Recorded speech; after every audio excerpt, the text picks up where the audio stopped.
Hey guys, what's up? And today we're going to talk about some of my favorite standalones.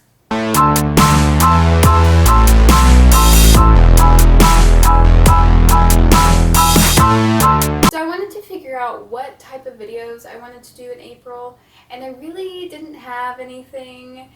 And then I was looking at my shelves and I thought I would do like my top 10 standalones that are at least on my shelves. Because I like to talk about the books that I actually own and that I've read, so that it doesn't just look like I have a bunch of unread books. I just thought that I would highlight some of the best standalones that I own. So here we go. The first book is The Way I Used to Be by Amber Smith. This just has a piece of my heart, I think. I wanted closure for Eden because she was raped by her best friend's brother, and her brother, whenever she does get brave enough to talk to him of what happened, he does not believe her at first, and I think it's just a book of survival, and she's trying to figure out how to do life because she's not that old. I think she's either a freshman, she might even be in junior high, but I think she's a freshman. I think her journey into figuring out how to deal with this horrific situation was very well written, and you really get into the mind of a rape survivor, and especially her being so young, it's very impactful. You will cry. Next standalone that I'm pretty sure you can consider a standalone, because I'm pretty sure nonfictions can be considered standalones, right? I don't know. This is my rule. I think nonfiction can be standalones because I looked it up and there really wasn't any information on it. So I assume that any book that does not have a sequel, even if it's nonfiction, is a standalone. So obviously I have to do Just Mercy by Bryan Stevenson. Obviously I love this book. I read this, I guess, almost 4 years ago now. This book is very, very powerful. I know they made a movie. Don't watch the movie, read the book because the book is so much better. This is an amazing book highlighting the mass incarceration rate of black men and how it's terrible, and how these men who probably haven't done anything are being sentenced to death row. So he tries to get people out of death row, and it's so beautiful. I usually do not read nonfiction physically. I usually listen to them on audiobook just because I can comprehend them better, but this is a book that I highly recommend you read physically because I think you just need to see the words on the pages, because it is absolutely gorgeous, heartbreaking. It's definitely one to read. And so yeah, I had to read this for my freshman year common experience. I don't know if your university does that. So I highly recommend this one. I love Bryan Stevenson. He's wonderful. I listened to him speak at my college and it was wonderful. He's very true to himself, and he did not differ much from what I expected, according to this book. So, and it's also about his life as he is coming into being a lawyer, especially a black lawyer during the 80s, I believe. 70s or 80s. So, yeah. It's very interesting, I think. And it definitely shows you what's actually going on in our justice system. The next book is a recent read. I read it this year, and it is Monday's Not Coming by Tiffany D. Jackson. I was not expecting to love this book as much as I did. I started reading this book in 2019 and just stopped reading it, which I hate when I do that, but I just stopped reading it. I set it down, read something else, and then I finally picked this up in February of this year and didn't finish it until March 1st, which is fine. I'm just kind of glad that I read it because it is gorgeous. You don't really know what's going to happen. You don't expect what actually happens. At least I didn't. My jaw dropped because 1 second we're like, okay, she's still looking for Monday. Why is Monday not coming? And the next second you're like crying because you're like, how the hell does this even happen? And then I watched a documentary that talked about things in this book because, trigger warning, it does talk about child abuse.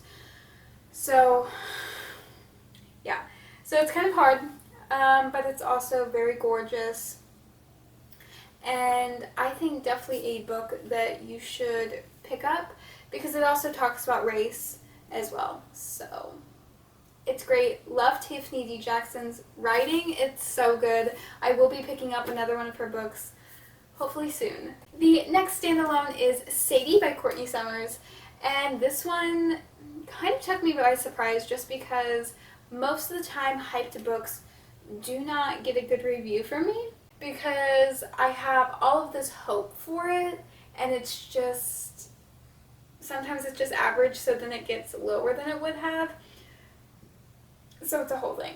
But this book did not disappoint. This is a book that I probably would reread, aka re-listen or listen to on audiobook because of the setup of it. So it's between podcast and just a regular novel. And it's absolutely gorgeous. Again, you don't exactly know where this story is going. So this is, it says in the synopsis, so I'm not spoiling anything.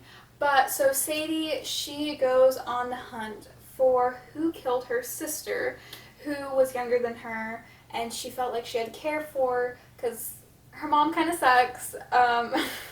So she goes on the hunt and she goes missing, and obviously someone gets in contact with the podcast host and is like, hey, like, this is a story. You need to help find her. So this podcaster goes and looks for her and tries to figure out what she's up to. The next book is probably one of my favorite books of all times, and it is Winter Girls by Lori Halse Anderson. This is also another very, very sad read. I really like sad books. So this book is about two best friends who are both anorexic, and they basically have a competition of who can become thinner. And Cassie loses her life, and Leah is left all by herself, and she has to figure out if she wants to continue to do this to her body because obviously she doesn't want to die, or if she wants to thaw and become something more than just paper. The next standalone is Moxie by Jennifer Mateo, and this is something that I was not expecting to love either. It is based in high school. So it is about Vivian, who starts this magazine type thing at her school because she's fed up with how the guys are treating the girls. She finds a flyer in her mom's stuff, and her mom was a Moxie girl. So she wants to continue on that legacy by becoming a Moxie girl, and so she starts Moxie, and all of her girlfriends begin to talk about it, but they don't know that she is the head of Moxie. The school unfairly targets the girls again, and it's just showing the cycle of being a woman. So yeah, I find it very, very intelligent, and for high school, I love books set in high school, but I know a lot of people don't, but this is one of the best ones that I've ever read. The next one is Fahrenheit 451 by Ray Bradbury, and this is one of my favorite classics of all times. And it is about firefighters who burn books because books allow people to figure out what the hell is going on within the government in this book, and it's so good. It's amazing. It does take a little bit to get into it, but overall it is absolutely wonderful and not far-fetched from the American government. The next book is One Day by David Nichols. This was also a surprise for me, kind of. Before I picked up this book and read it, I had watched the movie with Anne Hathaway, and it's so good. It's I literally was crying, and I cried in the book too, because I think they did a fantastic job with the movie. Even though I read the movie beforehand, the book is as spectacular as the movie, and it's pretty much the same. There are some differences, some scenes added, and I just think these two characters are brilliant. Dexter kind of sucks sometimes, quite a bit actually, and Emma is fine. I love her. I love both them the characters, even though they're quite flawed. And I mean, I don't know. I can't really say anything. It's a love story over the years, and it's very heartbreaking. I'm just warning you, it is very, very sad. The next book is an obvious one if you've been watching my channel for a little bit, because I make reference to it quite a bit. And it is The Book Thief by Markus Zusak. If you haven't read this by now, I don't know. Because I feel like everyone knows what this is about. It's about World War II, and Liesl Meminger is the book thief. And it's a very devastating story.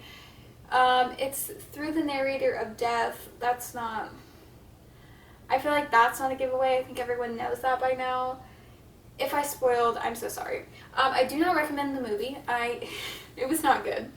But there are just moments in this book that are so beautiful and absolutely gorgeous. I think everyone should read this book because it's absolutely beautiful. Even if you don't like historical fiction, people love this book, even if they have a love-hate relationship or even a hate relationship with historical fiction, because it feels, even though it's World War II and you realize it's World War II, it feels so modern almost, just because of how alive the characters feel. And the final standalone is The Westing Game by Ellen Raskin. I read this in like 5th or 6th grade. And it has been one of my favorite books since then. I've reread it a couple of times. It is a mystery about a inheritance.